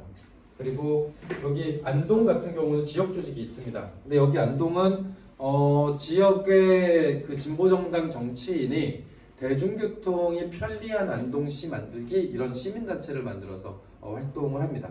그리고 그 사람들이 이제 여론전을 하는 거죠. 근데 여기 안동시의 가장 핵심적인 주력 주민들이 누구냐면 20, 30대 엄마들입니다. 그래서 컨셉을 뭘로 잡았냐면 아이와 함께 편히 탈 수 있는 대중교통 이렇게 컨셉을 잡은 겁니다. 왜냐면 다 자가용 끌고 다닐 수는 없으니까 그러면 아이와 함께 편리하게 안전하게 이용할 수 있는 대중교통 이렇게 컨셉을 잡아서 지역에서 운동을 하고 있습니다. 그러니까 이런 것처럼 지역에 다 상황이 달라요. 뭐 춘천 같은 경우는 잘 알고 계실 거고 정선은 아예 노선을 매입해갖고 공영제를 한 사례이고요. 그래서 이런 식으로 지금 나타나고 있고 지금 점차적으로 공영제로 전환되는 사례들이 군 지역에서 계속 나타나고 있습니다. 그러니까 이미 이제 공영제 모델이라고 하는 것은 군 단위 지역에서는 거의 이제 대부분 나타날 형태로 이렇게 보여집니다. 근데 이제 그것의 이제 특징이 뭐냐면 중공영제가 시행하고 있는 지역에서는 공영제 모델이 없습니다. 그렇죠? 이유가 있습니다. 중공영제를 하는 데에서는 민간 사업자 입장에선 사업권을 반납할 이유가 없습니다. 이것만 쥐고 있어도 수익이 보장되는데 뭐하러 이것을 반납하겠습니까? 그러니까 대표적으로 서울의 마을버스 한번 생각해 보세요. 마을버스 사장들 맨날 장사하기 어렵다, 맨날 손해다 이렇게 얘기를 하는데 폐업하는 회사 하나 없습니다. 왜 그럴까요? 일단 그거라도 쥐고 있으면 보조금이 계속 나오거든요. 그러니까 사업체가 부실한 건 맞아요. 사업체가 적자인 건 맞습니다. 그래서 거기에 있는 노동자들 힘들고 하는 거 맞고 그 사장도 힘든 건 맞아요. 그런데 그럼 그걸 왜 폐업하지 않냐? 그래도 그거나마 쥐고 있으니까 1년에 몇 억씩 보조금을 받는 겁니다. 그렇잖아요. 그러니까 그런 게임인 거예요. 버스 사업이라고 하는 게 막 갑부가 되고 뭐 이런 게 아니고요. 이거라도 쥐고 있으면 대대손손 그래도 먹거리 하나를 만드는 게임으로 지금 한국의 버스 산업이 이렇게 운영이 되고 있는 거거든요. 그러니까 그걸 상속하고 뭐 이런 거잖아요. 노선 하나만 갖고도 사업체를 유지하고 그러는 겁니다. 그러니까 제가 말씀드리고 싶은 건 마을버스 사장이든 시내버스 사장이든 잘 먹고 잘 산다 거기서 끝나는 게 아니고 사업체가 어렵죠. 그리고 어떤 사장은 부채도 되게 많아요. 맞는데 그나마 그 사업체를 쥐고 있는 이유가 뭐냐? 보조금 제도 때문이다. 그러니까 망해도 좀 빨리 망하게 해야 서로 손실이 적은데 이상한 회사를 계속 좀비처럼 연명시키는 게 이 이상한 보조금 제도 때문 아니냐? 그 때문에 노동자들도 힘들고 사업자도 힘들고 시민들은 불만족스럽고 이런 거 아니냐라고 하는 겁니다. 그래서 이런 부분에 대한 거의 고민이 좀 필요하고요. 공영제와 관련돼서 지금 한국에서 가장 일반적인 형태는 부분 공영제입니다. 완전 공영제를 하는 데도 있긴 한데 제가 봤을 때는 현행 민영제하고 공영제를 병립시키는 방식이 가장 현실적인 것 같습니다. 그리고 그게 설득하기도 훨씬 더 좋습니다. 왜 그러냐면 기존에 있는 버스 회사를 인수하는 게 굉장히 어려워서 그렇습니다. 거기 뭐가 어렵냐면 노선 비용 때문에 그렇습니다. 그러니까 노선 비용이 시장가가 없어요. 그러니까 그게 막 주식처럼 막 상장되고 이런 게 아니거든요. 그냥 암암리에 거래되는 거여서 도대체 노선의 가격이 어떻게 책정이 돼 아무도 모릅니다. 그냥 사업자들끼리 그냥 쇼프 치는 거죠. 근데 최근에 몇 가지의 그 단서들이 나왔습니다. 저희가 이제 그걸 가지고 조사를 한 게 두 가지인데요. 하나는 정선에서 공영제를 할 때 노선을 매입했던 비용이 있습니다. 그리고 그것을 근거로 해서 목포에서도 노선을 매입했습니다. 그게 뭐냐면 A라고 하는 회사가 1년 동안 벌어들이는 운송 수익금 곱하기 2년치를 보상해준다. 이게 정선군의 매입 방식이었습니다. 그래서 정선군의 A 회사가 1년에 12억인가 10억 정도의 운송 수입이 발생하는데 2년치를 보상해주겠어. 그래갖고 20억 이렇게 계산을 한 겁니다. 그리고 그거를 기준으로 놓고 목포시는 어떻게 계산했냐면 야 목포는 정선보다 인구가 이만큼 더 많지? 곱하기 노선이 더 많지? 곱하기 대수가 더 많지? 곱하기 해갖고 만든 게 목포시의 인수 비용입니다.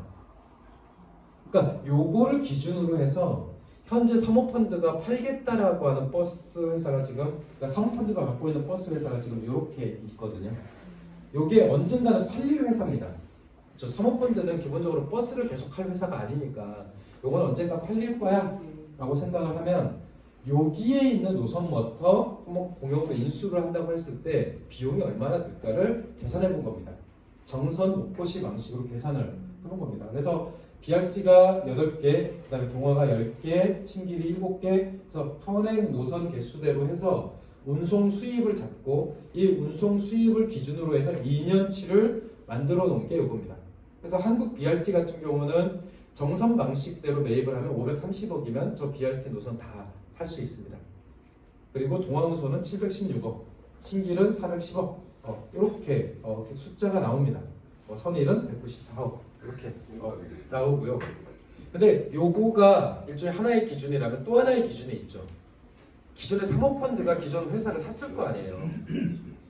그럼 기존 사모펀드는 노선 가격을 어떻게 산정해서 샀을까를 살펴보면 됩니다. 그래서 기존의 사모펀드가 기존 버스 회사를 매입할 때의 매입 비용 구조를 따져서 계산한 게 요겁니다. 그래서 실제로 한국 BRT 같은 경우는 이 사모펀드 매입 방식으로 하면 270억 정도에 산 걸로 추산이 됩니다. 그리고 이 동아운수 같은 경우는 429억 정도 들인 것으로 보입니다. 그러니까 기본적으로 정선 목포시 방식으로 계산하는 경우 사모펀드 방식으로 매입하는 경우를 따지면 기본적으로는 한 요 정도 비용이면 살 수 있겠다라고 보는 거죠. 그러면 이제 계산을 하는 겁니다. 어떻게 계산하냐? 만약에 270억으로 한국 BRT를 사요. 270억. 그러면 이제 어떤 사람들은 이걸 그래도 이거 비용이 너무 많이 드는데 막 이렇게 얘기를 할 수 있잖아요. 그럼 이제 제가 설명하는 방식일 겁니다. 어차피 한국 BRT에 고정적으로 보장해주는 이윤이 한 15억 정도 됐습니다. 매년 15억 정도 됐습니다. 그러면 한 270억 정도면은요, 요거 20년도 되기 전에 다 환수할 수 있어요. 예. 근데 사실 이건 비용을 최대치로 준 거니까 그렇지만 만약에 요 이윤 말고 다른 부분에서 우리가 비용을 더 아낄 수 있으면 이렇게 뭐 관리직이 갖고 가는 돈이나 이런 것들을 통해서 매년 절감하는 항목을 우리가 더 만들 수 있으면 한 10년에서 15년 정도면은 초기 매입 비용을 다 갚을 수 있다라고 설계를 할 수 있습니다. 그리고 지금 상황이 그렇습니다. 왜냐하면 아까 말씀드렸듯이 인건비나 내지 이런 것들로 공영제로 한다고 해서 더 많이 드는 구조가 아니에요. 그러니까 중공영제 하에서 이미 높아질 건 다 높아져 있기 때문에 비용이라고 하는 측면에서 공영제로 전환된다고 해서 갑자기 비용이 뜨겁게 올라가는 항목은 거의 존재하지 않습니다. 오히려 비용이 안 드는 부분이 있죠. 관리직 비용이나 임원 비용이나 혹은 이런 이윤 이런 것들이 줍니다. 그래서 저희 공공교통 네트워크는 앞서서 2026년에 노선 개편을 한다고 하니까 그때 노선 신설을 중심으로 해서 공영 노선을 추가로 만들어라 라고 하는 것이 하나의 공영제의 방향. 그 다음에 또 하나는 어차피 사모펀드가 매각하려고 하는 이거 서울시가 인수해라. 그러니까 그렇게 하면 적어도 서울 중공영제 체계 내에서 균열이 생기겠죠. 한두 개라도 공영 버스 회사나 내지는 공영 노선이 생기면 저는 그때부터 중공영제는 깨질 거라고 생각합니다. 왜냐하면 이제 의심을 하기 시작할 거잖아요. 이 비용이 맞아? 이게 맞아? 야, 이만큼 키로수가 있으면 당연히 이만큼 고용해야지. 근데 왜 적게 고용해? 라는 얘기를 할 수 있게 됩니다. 그러니까 저는 개인적으로 이 서울시의 중공영제를 무너뜨리는 것은 이걸 총체적으로 한꺼번에 확 바꾸는 것이 아니고요. 한두 개 정도의 사례만 있으면 될 것 같아요. 그러니까 대표적인 노선 혹은 대표적인 업체 이런 것들만 있으면 될 것 같은데 다행스럽게 저 한국 BRT나 내지는 동아운수나 사모펀드가 먹을 회사들이 노선이 꽤 길고 그리고 약간 표준화할 수 있는 노선들이 좀 있습니다. 그러니까 이런 정도의 회사들을 우리가 공영 회사로 전환을 시키면 사실 요걸 가지고 키로당 운영 단가도 만들 수 있고 적정 고용 인력도 만들 수 있고 그 구조를 설계할 수 있다고 생각합니다. 그래서 여기서부터 우리가 이 서울의 버스 중공영제의 균열을 내는 방식을 한번 해보자 라고 하는 거고요. 더 나아가서 이제 이런 것도 고민해 볼 수 있을 텐데 이거는 이제 토론이 필요한 부분이긴 한데요. 저는 그 중공영제나 혹은 민영제를 이렇게 비유를 하거든요. 시민들한테 얘기를 할 때에는 노선이라고 하는 곳에 노동자들을 심는 형태입니다. 그래서 노선을 줄이거나 혹은 노선을 없애면 반드시 노동자들이 해고되거나 내지는 고용이 불안정해지는 문제가 있기 때문에 아마 노동자들이 노선을 조정하거나 이런 데 굉장히 소극적일 수밖에 없을 겁니다. 그런데 공영제의 경우에는 노선과 고용은 분리됩니다. 아니 노선이 없으면 운행을 안 할 수는 있지만 그렇다고 노동자들이 해고되는 건 아니거든요. 공영제에서는 그렇잖아요. 고용이 보장되는 거니까. 그러니까 저는 기본적으로 버스에서 일하고 있는 노동자들이 특정한 노선이나 내지 이런 부분에 종속되는 것들을 막을 수 있는 것도 공영제의 큰 장점 중에 하나라고 생각을 합니다. 근데 이것에 이제 전제가 돼야 되는 건 뭐냐면 사실 이제 예전부터 그랬지만 사실 이제 굉장히 그 특정한 노선을 장기적으로 운행하면서 경험하게 되는 어떤 숙달, 뭐 혹은 숙련 이게 이제 그게 중요한 가치 중에 하나였잖아요. 근데 지금 향후의 그 수송 부분이나 교통 부분은 굉장히 좀 유연한 방식의 노선 체계를 갈 수밖에 없을 것 같습니다. 그러니까 실제 이제 그 중소도시에서 어떤 실험이 되고 있냐면 그 공공 셔틀을 운영하면서 실제로 출퇴근, 그러니까 첨도 시간에는 출퇴근 목적으로 쓰고 낮 시간에는 공공 시설을 돌아다니는 방식의 두 가지 노선을 운행하는 셔틀들을 운영하기도 합니다. 근데 노동자들 입장에서 피곤한 일이죠. 계속 익숙한 노선을 다니는 방식이 아니고 배차 시간에 맞춰서 거기에 맞는 노선을 운행해야 되는 거여서 굉장히 힘든 방식의 고용 형태가 될 수도 있을 것 같습니다. 근데 사실 이제 이런 부분들 때문에 노동자들을 노선에서 떼내온다라고 하는 것이 장점도 있지만 단점도 있어 보여요. 뭐 제주도 같은 경우는 되게 나쁘게 권역별로 돌리는 방식으로 그 순환보직을 시켰잖아요. 그러니까 이런 폭력적인 방식 말고 막 서귀포시에 사는데 제주도 노선을 막 운행해야 되고 막 이런 일이 있었거든요. 왜냐면 그걸 고정을 안 준다고 권역별로 막 기사들을 돌리는 방식으로 이렇게 배정을 했을 때 그런 방식 말고 어쨌든 우리가 생각해 볼 수 있는 가장 최적의 공영제 운영 방식과 관련된 고민들도 좀 필요한 것 같습니다. 그래서 이후에 신규로 고용되는 버스 노동자들이 그 시스템에 적응해서 이렇게 활동할 수 있는 방법들도 좀 찾아야 될 것 같고 그리고 마지막으로 저희 그 공공교통 네트워크에서 내년 상반기에 두 가지 사업을 준비를 하고 있습니다. 하나는 버스 고용 구조를 좀 해부하는 것들을 할 겁니다. 그러니까 지금 뭐 들으셔서 아시겠지만 외국인 노동자 고용까지 나온 상태입니다. 근데 저희가 봤을 때 이거는 버스 운전을 하겠다라고 하는 사람이 없어서의 문제가 아니고 노동시장이 왜곡된 것이 아닌가라고 하는 것. 즉 운전기사가 되는 방식과 그다음에 버스 회사에서 일을 하는 그 사업장의 노동 환경이 문제인 것이지 운전하는 일 자체가 가치가 낮거나 혹은 그걸 지원하는 사람이 적어서 그렇다고 생각하진 않습니다. 그래서 이건 노동 구조의 문제들을 좀 개선하는 방식으로 접근을 해야 될 것 같다는 거고, 일단 저희가 조사한 바에 따르면 기본적으로 현행 서울시나 부산에서 하고 있는 고용 방식, 마치 겉으로는 되게 공개적이고 투명한 것처럼 보이지만 그게 굉장히 폐쇄적인 형태다 라고 하는 것으로 해서 그거를 조금 문제 제기를 해볼 생각이고요. 두 번째는 현행 운수사업법에서 지금 버스법이, 그러니까 버스가 정해져 있는데 말 그대로 운수사업법이거든요. 그러니까 현행 법은 사업자를 위한 법입니다.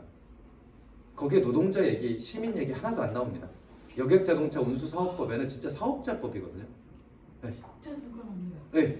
그래서 저희가 거기서 버스 부분만 떼서 버스 법을 만드는 것을 내년 대선 과정에서 좀 중요한 정책 과제로 제안할 겁니다. 그래서 그 버스법에는 다양한 운영 체계와 관련된 것, 노동자 시민들의 버스 운영 과정에 대한 정책 개입 이런 것들을 넣을 수 있을 거고, 거기에 이제 최소 서비스 기준, 최소 버스 기준 이런 것들을 좀 설정해서 약간 공공재로서 버스 서비스가 이렇게 자리 잡을 수 있는 그런 것들을 한번 만들어 보자. 그래서 버스법 제정 이 두 가지를 저희 단체에서 좀 고민을 하고 있는 중입니다. 그런데 그런 부분들이 현장에서의 고민하고 그다음에 노력이 같이 결합되지 않으면 되게 힘을 못 받을 수 있어서 저희 입장에서 그런 부분에 대한 토론도 좀 요청을 드리는 부분이 있습니다. 그래서 이 정도로 해서 서울시 버스 중공영제 대책하고 그다음에 좀 대안으로 고민하고 있는 내용들에 대한 이야기를 마치도록 하겠습니다. 네, 감사합니다.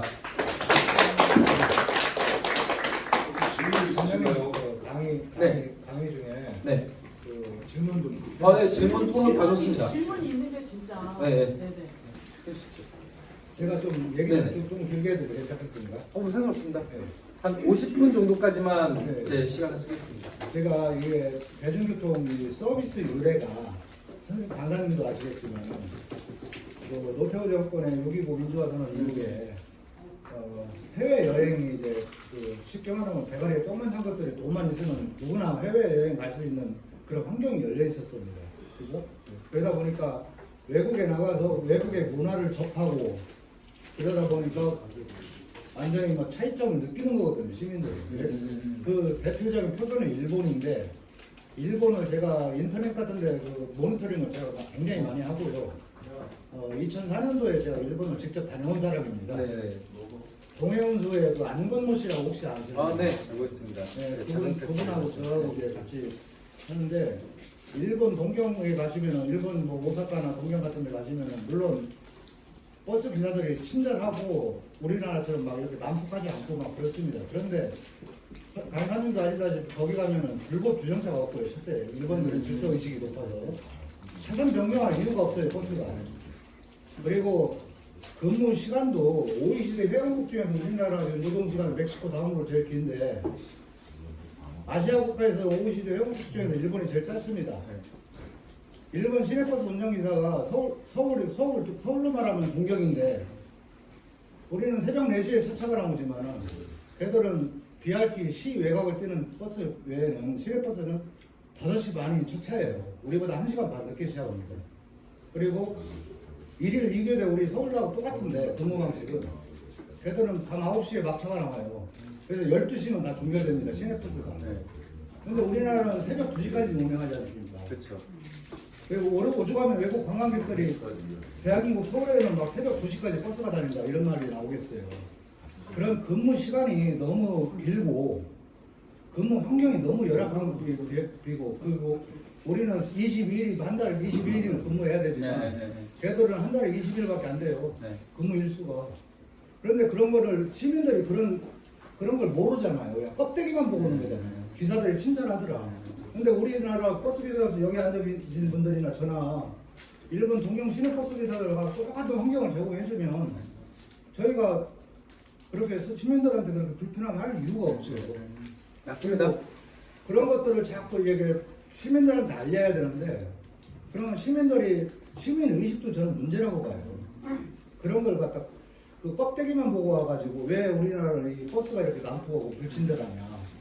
그 원인은 다른 데가 있는 거예요. 근데 선생님이 말씀하시는 선생님 말씀하시는 그런 내용이 있죠.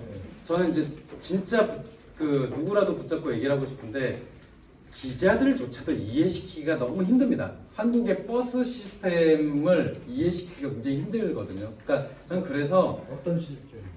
이를테면 중고경제만 하더라도요. 중고경제만 하더라도 중고경제가 뭐냐라고 하는 것을 이해하고 설명하는 게 굉장히 힘들고요. 지금 말씀하신 것처럼 일본하고 한국의 버스 운행 시스템을 시민들이 이해하고 설명하기가 굉장히 힘듭니다. 그러니까 제가 이제 말씀드리고 싶은 건 뭐냐면 우리가 싸워서 쟁취해야 되는 부분이 있는 거고요.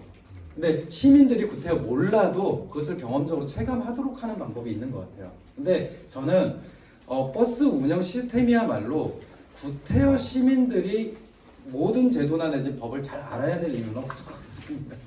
예, 그러니까 그 부분에서는 사실은 이제 각각의 위치에 따른 어떤 역할들을 좀 고민하는 게 필요할 것 같고, 당연히 말씀하신 내용들은 저희 같이 이제 시민단체나 이런 데에서 시민들 교육 자료를 만들고 또 지역에 다니면서 이제 교육을 할 때 충분히 얘기를 좀 더 해야 되는 부분이겠죠. 근데 노동조합 입장에서는 조금 더 다른 방식에 대한 고민을 해주시는 게 반대로 한 번 더 질문할게요. 반대로 만약에 정치적으로 할 가능성은 단 1%도 안 되지만 우리 서울 시내버스를 갖다가 내년 25년도부터 네. 일본 동경 시내버스처럼 첫 차를 새벽 5시 반으로 하고 막차를 밤 9시로 하겠다 그러면 시민들 반응은 어떨까요? 그러니까 저는 그 실험을 우리가 코로나19 때 했었어요. 왜냐하면 지하철 1시간 그 야간 연장 근무했던 거 없앴고요. 예, 실제로 그랬는데 그때 시민들이 크게 반발했나? 아니에요. 그러니까 중요한 건 우리가 시민들을 설득하기 위해서 어떤 메시지를 두고 그리고 그것의 반대급부로서 얼마큼 더 괜찮은 것들을 고민하는가가 핵심인 것이지, 지금 서울시나 내지 이런 데에서 첫차 시간, 막차 시간 막 늘리는 거 있잖아요. 시민들 민원 때문 아닙니다. 얘네들이 그냥 선심성으로 결정하는 거예요. 아니에요. 민원 때문에 그 핑계를 대는 거죠. 그러니까 서울시가 그냥 이렇게만 얘기하면 되는 거죠. 노동자들의 노동 시간하고 이런 것들을 고려했을 때 막차 시간을 혹은 첫차 시간을 무한정 늘릴 수가 없습니다. 이렇게 답하면 끝나는 문제인 거예요. 그런데 그것을 민간 사업자를 통해서 노동자들에게 강제하기가 쉬운 시스템이니까 되는 거죠. 동경이 왜 안 되냐? 런던이 왜 안 되냐? 노동자들한테 강요할 수 있는 시스템이 아니거든요. 그러니까 그런 차이가 있는 겁니다. 그래서 우리나라는 그게 먹히는 이유가 시민들의 민원 때문이라기보다는 그런 것들에 대한 부담을 노동자들에게 전가시키기 좋은 시스템인 거죠. 그럼 뭐 굳이 따지면은 그럼 런던 시민은 서울 시민보다 더 착해서 그런 민원을 안 넣겠습니까? 그러니까 그런 부분에서 보면 그거는 일종의 그 부담 전가가 쉬운 구조, 한국의 버스 구조, 이게 원인인 것 같습니다. 제가 아까 말씀하실 때 그 운수사업법 네. 그 사용자 측에 의한 저 법적으로 좀 중요한 부분이 있다고 생각하거든요. 법이 좀 중요하다고 네. 생각하는데 제가 이제 승객들이 굉장히 떠들고 시끄럽고 승객은 뭐 떠들 수 있는 권리가 있다고 생각하는데 굉장히 비매하게 많이 떠들어요. 그래서 그것 때문에 제가 좀 문제도 많이 있었고 회사랑 그랬는데 지금 제가 처음 운전을 시작할 때 2, 3년 전에 보면은 운수사업법 이렇게 한번 제가 조항을 보니까 어떤 그 조항에서 그 버스 기사의 권리, 네. 어떤 그 버스 기사는 버스 안에서 어떤 걸 할 수 있다는 권리가 있었어요. 그 사항이. 그거를 제가 봤었던 것 같은데 요즘 찾아보면 없어요. 그게 아마 삭제됐거나. 아니요, 그게 권리가 아니고요, 의무예요. 그게 거기에 있을 겁니다. 권리라는 말은 아니고. 그러니까 네. 지금 보면 실내 정숙을 시킨다든지 뭐 이런 거부할 수 있는 거. 그런 게 써 있었거든요. 그러니까 지금 그거 있잖아요. 그 버스에 그 음료 못 들고 타게 하는 거. 네. 그것의 근거가 뭐냐면 운송 사업자 조합에서 만든 규정이거든요. 그러니까 그 규정을 준용해서 조례를 넣은 겁니다. 그러면 그 법에는 뭐라고 돼 있냐면 그러니까 운행의 안전이나 내지 이것들을 위해서 별도의 규정을 시행할 수 있는 권한이 있습니다. 근데 그 시행하는 권한이 누구한테 있냐? 사업자에게 있는 겁니다.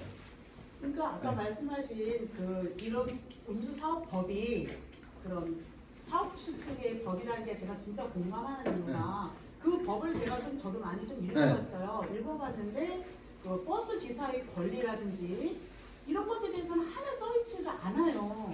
그러니까 그래서 이거는 맞아요. 우리가 진짜 제정을 해야 된다 생각하고 또 맞습니다. 제가 강사님 말씀하실 때 제가 많이 공감했던 부분이 뭐냐면은 저도 화성도시공사에서 그 재직을 했었어요. 네. 그리고 서울 왔는데 서울이라는 게 더 낙후돼 있어요. 법적으로 굉장히 기사들의 그런 권익이라든지 모든 부분이 낙후돼 있고. 혹시 공영노선? 네네 공영. 그래서 그 서울 그 도시공사가 자체적으로 버스 공영 노선을 만들어서 그렇죠. 그 돌리니까 뭐 거기도 아직 완벽하진 않지만 첫째 감차가 차라리 그 기사가 모자르다든지 저기 안 될 경우는 차라리 감차를 시키고 그렇죠. 기사님들의 권익이 연차라든지 모든 것이 잘 지켜져요. 그렇죠. 근데 공공기관이. 여기 오니까 완전히 그리고 완전 비디오 후진장이가 조선시대에 온 것 같은 느낌이 드는 거예요. 그래서 제가 회사랑 많이 싸웠어요. 네. 그래서 제가 문제가 있었는데 싸워서 제가 민주버스에 온 건데 그렇다. 그래서 맞아요.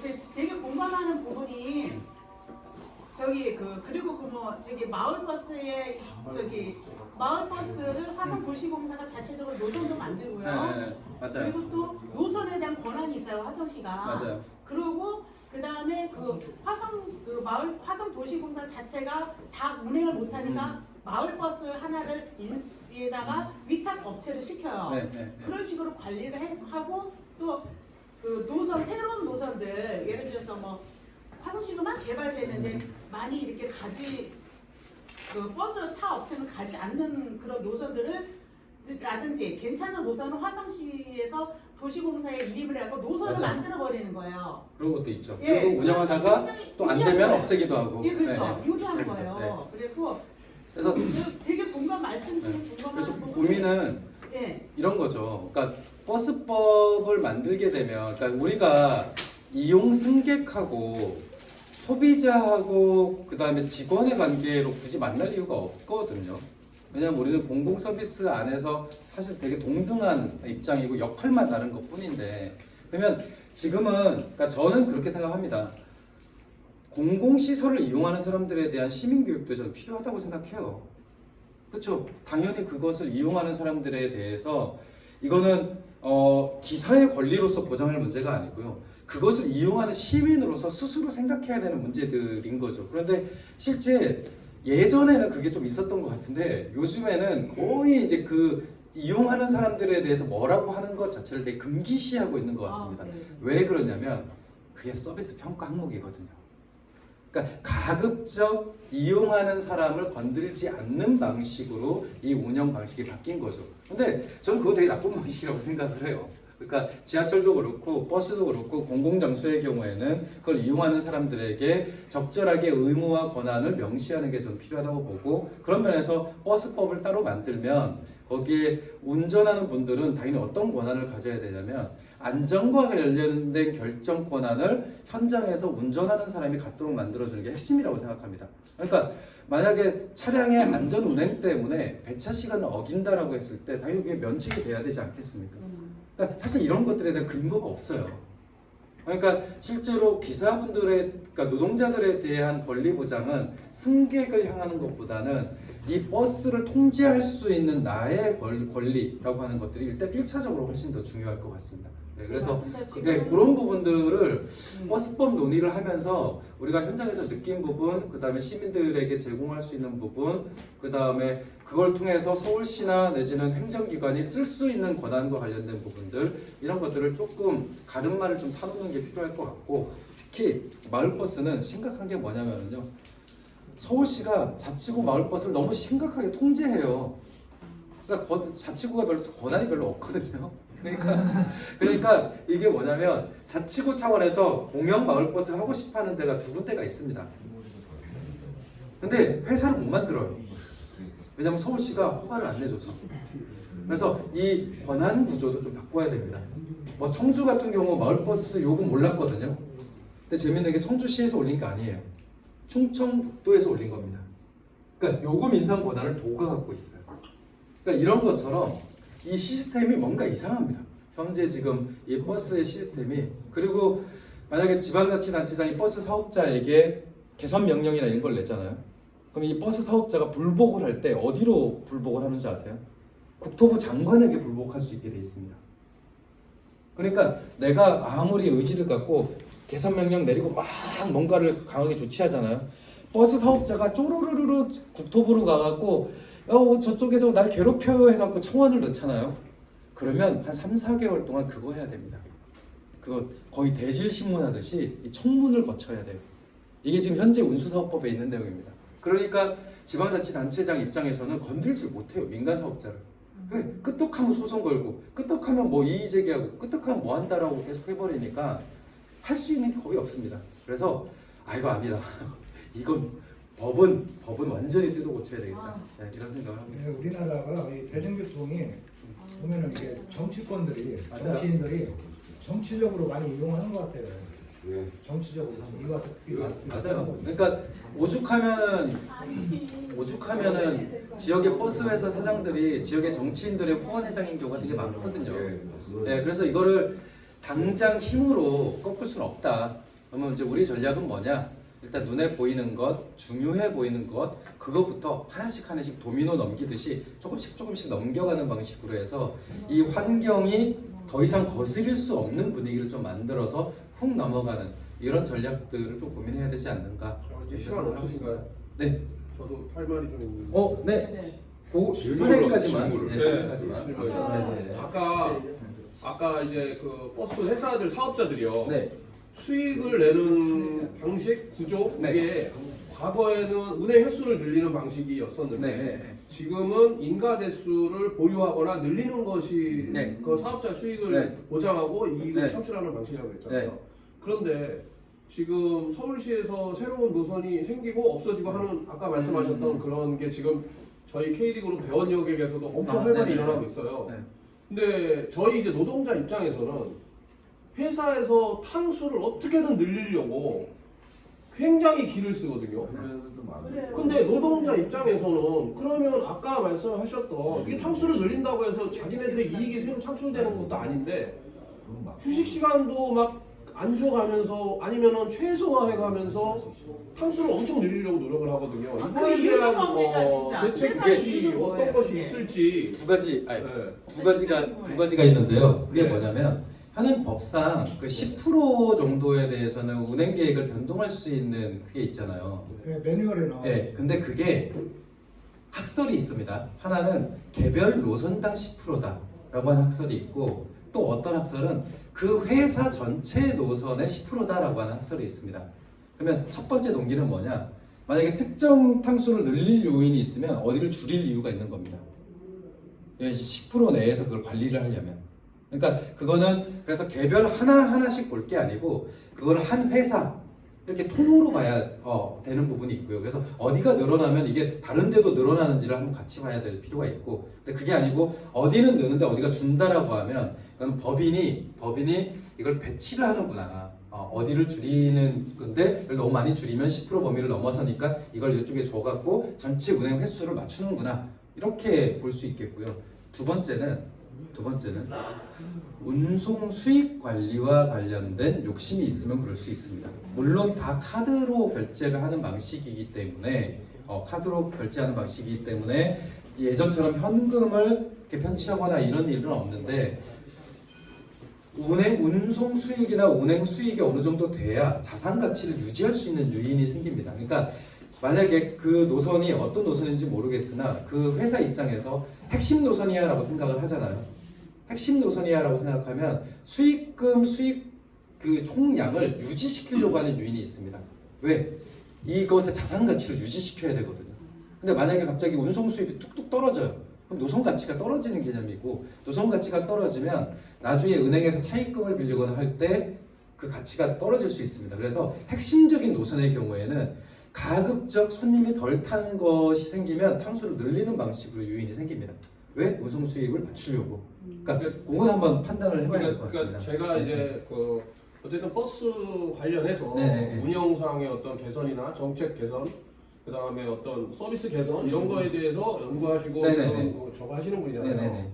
그러니까 제가 보기에는 걔네들이 탕수를 늘리는 것이 이게 어쨌든 공공사업이고 안전이 최우선이잖아요. 맞습니다. 기사들도 사실은 사고 안 내고 안전하게 그 고용 보장 내면서 일하는 거거든요. 맞습니다. 근데 걔네들이 자꾸 휴게 시간까지 줄여가면서 지금 법적으로 휴게 시간 그거 보장되게 돼 있죠. 제도를 네, 바꾼다고 지금 그런 얘기도 나와 있거든요. 그쵸. 그럼 이거는 갈수록 더 해갈 것 같은 생각이 드는데.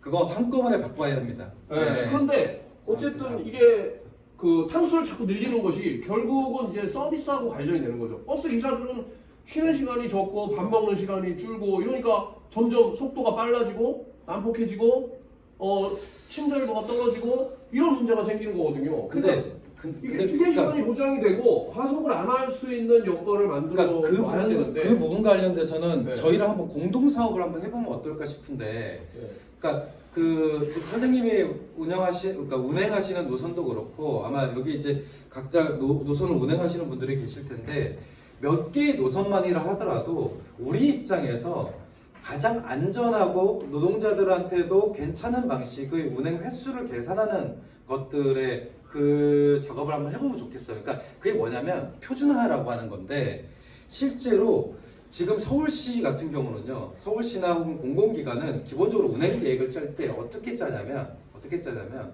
기본적으로 이 배차 간격 요거 중심으로 짜거든요. 예, 맞습니다. 그래서 이게 계산해갖고 산술적으로 나오면 된다고 생각해요.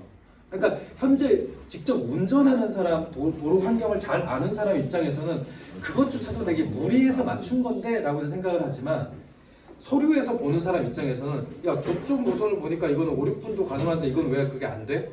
이런 식으로 접근을 하거든요. 그래서 탁상공론이라고. 그랬죠. 그래서 저는 그 현장에서 가질 수 있는 힘이 뭐냐면 결국에는 노선의 도로 환경이나 이런 것들을 고려하는 최적 운행 횟수라고 하는 것이 있고 그것을 가장 잘 아는 사람들은 어쨌든 노동자들인 거죠.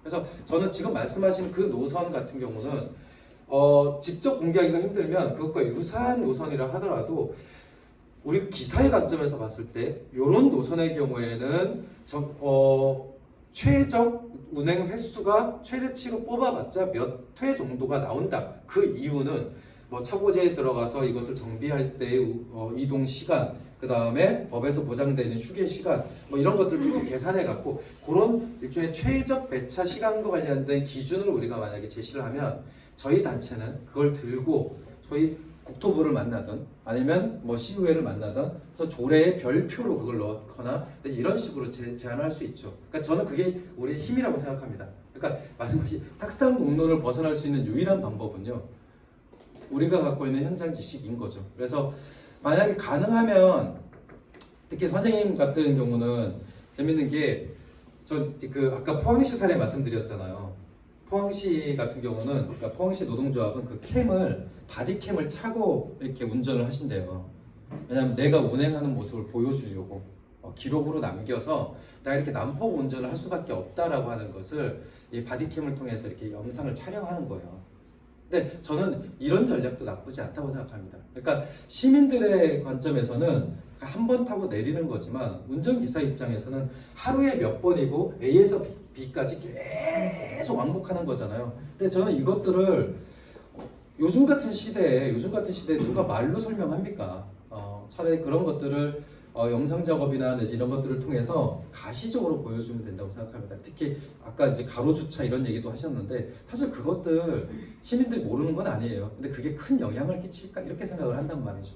그러니까 그런 것들에 대해서 어쨌든 알려내고 그리고 그런 것들은 바꿀 수 있을 것 같아요. 특히 탕수 늘리는 부분과 관련돼서는 안전과 직결되는 문제 맞습니다. 네. 근데 왜 안 되냐라고 했을 때 왜 안 된다라고 하는 것에 우리의 근거가 필요한 거죠. 그랬을 때 우리가 어느 정도 계산하는 그게 필요합니다. 그러니까 철도 같은 경우는 테이블이 있어요. 철도는 테이블이 있어서 그게 계산식 해갖고 이렇게 표들이 나오거든요. 그러니까 우리도 그런 표를 한번 만들 때는 된 것 같습니다. 네, 그래서 그런 것들만 만들어낼 수 있으면 우리가 좀 이길 수는 있을 것 같습니다. 그 싸움은 이길 수 있을 것 실장님 같습니다. 이거 자, 네. 휴게 잠깐만요. 네. 지금 네. 너무 늦어져서 오늘만 하고 끝날 게 아니에요 이게. 아니, 관련해서는 여기까지 하시고 지금 이거 관련돼서 이제 현장에 관련된 문제를 공공교통 네트워크가 해결할 수 있는 게 아니에요. 우리가 해결해야 되는 문제인 거예요. 그러니까 자꾸 이걸 관련돼서 질의가 아니고 관련된 내용들에 대한 저게 돼버리면은 이거는 밤새도 끝나지 않을 것 같아요. 그래서 공동 사업을 네. 한번 만들어 주시죠. 네, 그러면은 말씀드린 대로 그 최적 그 배차 시간과 관련된 연구도 그렇고 아까 말씀드렸던 고용 구조 관련된 거는 정말 좀 도움을 주셨으면 좋겠습니다. 저희가 생각할 때 고용 구조 문제를 풀지 않으면 이거는 정부나 내지 서울시 주도로 고용 시장이 정말 개판이 날 것 같아요. 그러니까 이것도 이제 중요한 문제이긴 한데 지금 촉탁집으로 대부분 다 넘어가고 있는 중이거든요. 그러니까 지금 서울 시내버스 같은 경우는 50% 이상이 촉탁집으로 다 넘어간 상태입니다. 이미 고용 구조 자체가 고령화되고 있는 상황이에요. 근데 저는 그게 나쁘다 좋다의 문제가 아니고요. 어느 정도는 연장을 통해 갖고 고용을 안정화시키는 것도 필요하지만 초기에 진입할 수 있는 통로를 좀 열어줘야 이 고용 구조가 좀 순환이 될 것 같은데 지금은 인풋은 막혀 있고 인풋이 막혀 있으니까 기존에 고용되어 있는 분들을 계속 정년 퇴직을 시켜서 싼 값에 촉탁집으로 돌리는 방식으로 계속 이렇게 넘어가고 있는 중이거든요. 이건 굉장히 나쁜 것 같습니다. 그래서 이런 것들을 좀 노동조합에서 먼저 제안을 좀 해주시면 저희 네트워크도 좀 정책 대응을 할 생각입니다. 많이 도와주십시오. 네, 알겠습니다. 여러 가지 질문들 많이 나올 거라고 저는 예상을 했어요. 근데 우리 김상정 동지가 또 다음 일정이 있어서 좀 가보셔야 돼서 다시 한번은 좀 우리 현안과 직결된 내용에 대한 교육을 들어보니까 여러 가지가 떠오르시죠. 예, 이후에도 이런 것들을 계속 만들어낼 거니까 오늘 교육을 해주신 우리 공공네트워크 센터장 김성철 동지께 다시 한번 힘찬 감사의 박수 네, 드리겠습니다. 맞습니다.